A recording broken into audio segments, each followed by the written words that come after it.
अनारकली धमाके की जिम्मेदारी बलोच नेशनलिस्ट आर्मी ने कबूल की है, जो कि 11 जनवरी 2022 को बनी है और सिर्फ 10 दिनों के अंदर इन्होंने 2 धमाके कर दिए हैं। ये कैसे वजूद में आई? बलूचिस्तान इशू हमारी अपनी स्टेट पॉलिसीज़ की वजह से इंतहाई बिगड़ चुका है और अब इसका जो वाहिद हल बचा है वो यही है कि वहाँ पे जो शियर ह्यूमन राइट्स वायलेशंस हैं वो फौरी तौर पे रोकी जाए और एक पॉलिटिकल रिकन्सिलिएशन प्रोसेस फौरी तौर पे स्टार्ट किया जाए, वरना आम सिविलियंस जो हैं वो हमारी गलत रियासती पॉलिसी की जो है नताइश भुगतते रहेंगे।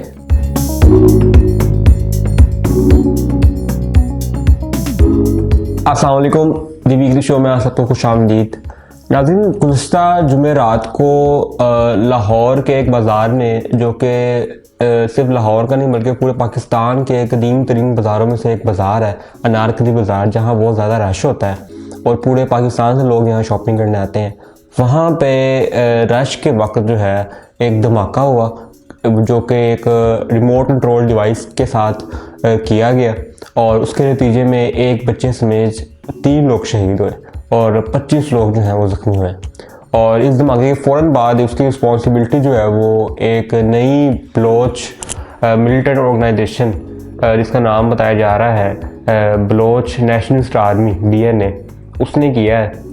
और मीडिया रिपोर्ट्स के मुताबिक ये कोई बहुत पुरानी ऑर्गेनाइजेशन नहीं है, बल्कि ये 11 जनवरी 2022 को वजूद में आई, जब 2 former Baloch militant organisation, Baloch Republican Army BRA और यूनाइटेड बलोच आर्मी UBA, इन 2 जो ग्रुप्स हैं, प्रोस्क्राइब्ड ग्रुप्स हैं, इनके फैक्शंस का मर्जर हुआ, जिसके नतीजे में BNA वजूद में आई। और ये जो 2 BRA और UBA हैं जिनके मर्जर से ये आई है सामने, ये बहुत पुराने आप कह लेंगे मिलिटेंट ग्रुप्स हैं, जो कि बलूचिस्तान की अलहदगी की तहरीक चला रहे हैं और आर्म रेजिस्टेंस कर रहे हैं। और सिर्फ बलूचिस्तान में नहीं, बलूचिस्तान के बाहर भी ये काफ़ी टेररिस्ट एक्टिविटीज़ कर चुके हैं। और इन दोनों के मर्जर से अब जो बलूचिस्तान नेशनलिस्ट आर्मी सामने आई है, ये बहुत स्ट्रॉन्ग नज़र आ रही है, क्योंकि इसने अपनी इस्टेब्लिशमेंट के 11 दिन के अंदर अंदर ही 2 जो है वो टेररिस्ट एक्टिविटीज़ कर चुकी है। क्योंकि 11 जनवरी को तो ये बनी है और पहला अटैक इसने 19 जनवरी को किया, जो कि एक आर्मी का सिक्योरिटी कॉन्वॉय था बलूचिस्तान की कीच डिस्ट्रिक्ट में, वहाँ पे हुआ। और दूसरा अटैक लाहौर में हुआ, जिसमें 3 लोग शहीद हुए और 25 बंदे ज़ख्मी हुए। ये देखा गया है कि पिछले कुछ सालों में जितने भी बलोच सेपरेटिस्ट आप मिलिटेंट ग्रुप्स हैं, इनकी जो एक्टिविटीज़ है उसमें बहुत ज़्यादा इजाफा हो चुका है और ये एक्सपैंड कर रही हैं आहिस्ता आहिस्ता। पहले जो एक्टिविटीज़ सिर्फ बलूचिस्तान के हदूद के अंदर होती थी, वो अब पहले दूसरे सूबों में फैल लिया, पूरे पाकिस्तान में फैल चुकी है। और इसका जो मकसद है, उनका मोटिव है, वो बड़ा वाज़ेह है कि उनकी जो कॉज है उसको सपोर्ट मिले, उसको रिकग्नाइज़ किया जाए पाकिस्तान के अंदर और फॉरेन फंडिंग भी उनको हो, जो कि उनको हो रही है। तो उनका जो कॉज है उसको समझने के लिए बलूचिस्तान का जो कॉज है, बलूचिस्तान में जो शियर ह्यूमन राइट्स वायलेशंस की गई हैं पाकिस्तानी सिक्योरिटी फोर्सेस की तरफ से पिछली कुछ दिहाइयों में, बल्कि काफ़ी दिहाइयों से होती आ रही है, तो वो समझना बहुत ज़रूरी है। और ये जो मसला है बलूचिस्तान का, जो कि 1948 में ही स्टार्ट हो गया था, जब फॉर्मर प्रिंसली स्टेट ऑफ कलात ने एक्सेस किया था पाकिस्तान के साथ और पाकिस्तान का इलाक़ करने का उसने फ़ैसला किया था, तभी से ये मसला स्टार्ट हो गया था। क्योंकि वो जो इलाक़ हुआ था वही बड़ा कॉन्ट्रोवर्शियल है, वो कैसे हुआ था और उसमें कुछ लोगों की कुताहियाँ थी, और वो लोग ऐसे हैं जिनको हम बड़ा अहम समझते हैं अपनी कौमी तारीख के अंदर। तो वो सब चीज़ें समझना बहुत ज़रूरी हैं। और तब से लेके आज तक 5 मेजर कॉन्फ्लिक्ट्स हो चुके हैं बलूचिस्तान के पाकिस्तानी फेडरेशन के साथ, सिक्योरिटी फोर्सेस के साथ। तो अब उन सब में किसी और दिन तफसील से बात करेंगे, क्योंकि उस पर बात करना बहुत ज़रूरी है यार, बड़ा अहम मसला है। लेकिन आज जो है मैं आपको सिर्फ एक ओवरव्यू दे रहा था, और जो आखिरी कॉन्फ्लिक्ट था उसके बारे में थोड़ा बताऊँगा, जिससे मसला बहुत ज़्यादा फैल गया। और अब हम आज इस नहज पे पहुंच चुके हैं। आखिरी जो सबसे आखिरी कॉन्फ्लिक्ट था वो 2004 में स्टार्ट हुआ, जब पाकिस्तान में प्रेसिडेंट थे जनरल परवेज़ मुशर्रफ, और वहाँ पे जो आप कह लेंगे एक बागी ग्रोह था, जिनकी बड़ी लेजिटिमेट रिजर्वेशन थी, जिसको लीड कर रहे थे नवाब अकबर बुगटी, उनको जब 2006 में एक मिलिट्री ऑपरेशन के थ्रू कत्ल किया गया बलूचिस्तान के अंदर, तो वो एक तो जुल्म भी था, क्योंकि नवाब अकबर बुगटी जो है वो बलूचिस्तान की नेशन के लिए एक फादरली फिगर है, जैसे बहुत सारे पाकिस्तान के लिए कायद आज़म है। तो वो हैसियत रखते हैं नवाब अकबर बुगटी बहुत सी अवाम, बलूचिस्तान की अवाम के लिए। तो जब उनके फादरली फिगर को कत्ल किया जाएगा मिलिट्री ऑपरेशन के थ्रू इतनी आप कह लेंगे दर्दनाक तरीके से, तो फिर आप क्या एक्सपेक्ट करेंगे उनसे कि वो क्या आपके साथ रिकन्सिलेशन करेंगे आके। वहाँ से मामला बहुत ज़्यादा ख़राब हो गया और जितने भी मिलिटेंट ग्रुप्स थे जो कि उससे पहले से वजूद में आ चुके थे, BLA, ब्रास और BRA, उसके अलावा UBA, ये सब उस वाक़े के बाद बहुत ज़्यादा ऑर्गेनाइज हो गए और उसके बाद इन्होंने इनकी जो एक्टिविटीज़ वो बहुत ज़्यादा आप कह लें कि इंटेंसीफाई हो गई और अब तो उनके आगे फर्दर स्प्लिंटर ग्रुप्स भी बन चुके हैं, फैक्शंस बन चुकी हैं। और ये जो नई जमात सामने आई है ये BNA के नाम से, बलोच नेशनलिस्ट आर्मी के नाम से, ये भी एक स्प्लिंटर ग्रुप ही है UBA का और BRA का। तो वहाँ से हालात ख़राब हुए और अब यहाँ तक आ गए हैं कि पूरे पाकिस्तान में जो है वो सिर्फ अपनी कॉज को रिकग्नाइज करने के लिए मासूम लोगों का अपने जो है जो उनका एक पहले जो राइट मांगते थे वो राइट जो है पहले तो आपसे वैसे मांगते थे, वो बंदूक के तौर पे मांगने हैं और उसके नतीजे में जो है वो जो आम लोग सिविलियंस हैं उनकी जाने जा रही हैं। इसमें कोई शक नहीं है कि बहुत से ऐसे ममालिक हैं जो कि ये चाहते हैं कि पाकिस्तान हमेशा डिस्टेबलाइज रहे, जिसमें इंडिया सैर फरिस्त है।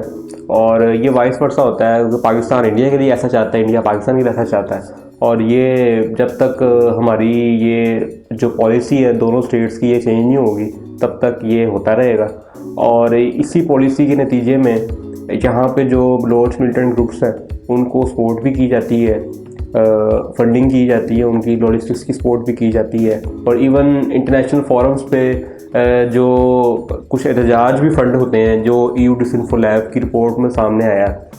तो नाजरीन, तारीख जो है ना वो ये बताती है कि जब भी किसी ग्रोह जो एक मुल्क के अंदर रह रहा है जिसकी एक हिस्ट्री है, उनकी जेन्युइन ग्रीवेंसेस को आप एड्रेस नहीं करेंगे ना तो एक रूम पैदा हो जाएगा और वो रूम जो है जो एनिमी फोर्सेस हैं वो फिर आगे फिल करेंगे।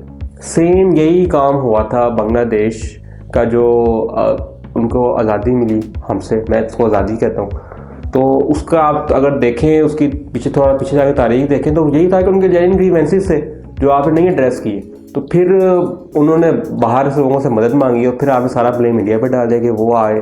तो आपने क्यों उनको रूम दिया कि वो आए और आपकी जगह आके लेके उनको जो है उनकी मदद करें। तो ये होता है हमेशा, जब भी कोई किसी कम्युनिटी के ग्रीवेंसेस को आप एड्रेस नहीं करेंगे तो दूसरे लोग तो मौका ढूंढते हैं और वो आके उसमें फिर उस सिचुएशन को एक्सप्लॉइट करते हैं, उनकी जो वल्नरेबिलिटी है उसको एक्सप्लॉइट करते हैं। तो ये हमेशा से होता आया है, होता रहेगा। तो यही हो रहा है बलूचिस्तान में भी। उसके अलावा अब देखना पड़ेगा कि आपने करना क्या है। आप इसका ये तरीका, ये स्ट्रेटजी ये नहीं है, रिएक्शन स्ट्रेटजी नहीं है कि आप जो बंदा बलूचिस्तान के लिए हकूक़ के लिए आवाज़ उठाए आप उसको ट्रेटर कह दें, इंटरनेशनल कह दें कि ये तो इंडिया के पेरोल पे चल रहा है। आप हर डिसेंट को जो है वो उसको क्रश करें, उसको विक्टिमाइज़ करें, पॉलिटिकली विक्टिमाइज़ करें, ये कोई तरीका नहीं है। और अब वो दौर भी नहीं रहा PTV वाला कि आप PTV पे अपनी मर्ज़ी की न्यूज़ लाएं और आप जो बाकी मेन स्ट्रीम चैनल है उनको भी कंट्रोल करें और वहाँ आप जो मर्ज़ी करते हैं वो कोई दिखाए ना। अब सोशल मीडिया का दौर है, हर बंदे के हाथ में मोबाइल है, कुछ भी होता है तो उसकी वीडियो फ़ौरन सामने आ जाती है। आपने जो वहाँ पे शेयर ह्यूमन राइट्स वायलेशंस की हैं, जिन लोगों से मैं मुखातिब हूं उनको समझ आ जाएगी, उनको पता चल जाएगा कि उन्होंने जो वहाँ पे ह्यूमन राइट्स वायलेशन किए हैं वो आज से सब उनके सामने आ रही है। कुछ आज से मेरा ख्याल है कोई 2 साल पुरानी ये BBC की रिपोर्ट है कि वहाँ से 300 मसकशुदा लाशें मिली बलूचिस्तान के एक इलाके का नाम है जहन से निकल गया। अभी भी BBC की आप वेबसाइट पर जाकर रिपोर्ट देख सकते हैं। तो वो लाशें किन की थी, वो मसक उनको किसने किया, किसने वहाँ दबाया, मिसिंग पर्सनस का जितना है मसला है वो कौन एड्रेस करेगा। Last year prime minister Imran Khan ने अपनी एक स्टेटमेंट में कहा कि हम बलोच इंसिडेंट से बात करेंगे और अब वो स्टेटमेंट को ऑलमोस्ट आधा साल गुजर चुका है और इस हवाले से कोई प्रोग्रेस नहीं हुई। उन्होंने फर्दर ये भी कहा कि अगर हम बलूचिस्तान में डेवलपमेंट करेंगे तो हमें इस एजेंसी से कोई जो है मसला नहीं होगा। बात बिल्कुल ठीक है, डेवलपमेंट करें तो यही तो मसला है कि डेवलपमेंट नहीं कर रहे आप, ना आपने की है, ना आपसे जो पिछले हुकूमतें हैं ना उन्होंने की है। तो डेवलपमेंट का तो असल मसला है। वही तो असर रोला है जो वो कह रहे हैं कि हमें कोई डेवलपमेंट होती तो ये मसला यहाँ तक पहुँचता ही ना। और उसके अलावा अब सवाल फिर यही होता है कि इसका क्या हल है। कुछ लोग जो कि इस सारे मामले को बड़ी गौर से देख रहे हैं बड़े अरसे से, वो तो ये समझते हैं कि अब बात जो है वो बहुत आगे निकल चुकी है और अब बहुत मुश्किल हो गए हालात को दोबारा जो है वो सही करना। लेकिन फिर भी हम ये समझते हैं कि अगर फौरी तौर के ऊपर वहाँ पे जो आप कह लें कि शेयर ह्यूमन राइट्स वायलेशन अभी भी जारी हैं बलूचिस्तान में, वो रोकी जाएँ, एनफोर्स डिसअपीयरेंसेस रोकी जाएँ और जो लोग इन्होंने उठाए हैं उनको फौरी तौर पे वापस भेजा जाए। उसके अलावा जितने भी नाराज़ बलोच रहनुमा हैं उनको मनाया जाए और उनके थ्रू एक पॉलिटिकल रिकन्सिलिएशन का प्रोसेस स्टार्ट किया जाए। क्योंकि जितनी भी ऑर्गेनाइजेशन हैं जो मिलिटेंट ऑर्गेनाइजेशन जिन्होंने अब हथियार उठा लिए हैं, पहले वो आपसे ज़ुबान से बात करता था, वो हथियार से बात कर रहे हैं, तो वो उन्होंने आपकी बात तो सुननी नहीं है क्योंकि आप पे उनको कोई ट्रस्ट नहीं है। तो उनके अपने जो बलोच रहनुमा हैं जो कि आपसे नाराज़ हैं इस वक्त, उनको साथ मिला के अगर उनसे बात की जाए तो शायद कोई ना कोई हल निकल सकता है। वरना ऐसे ही आम पाकिस्तानी सिविलियंस जो हैं वो स्टेट की जो गलत पॉलिसी हैं उसके नताइज जो हैं वो भुगतते रहेंगे।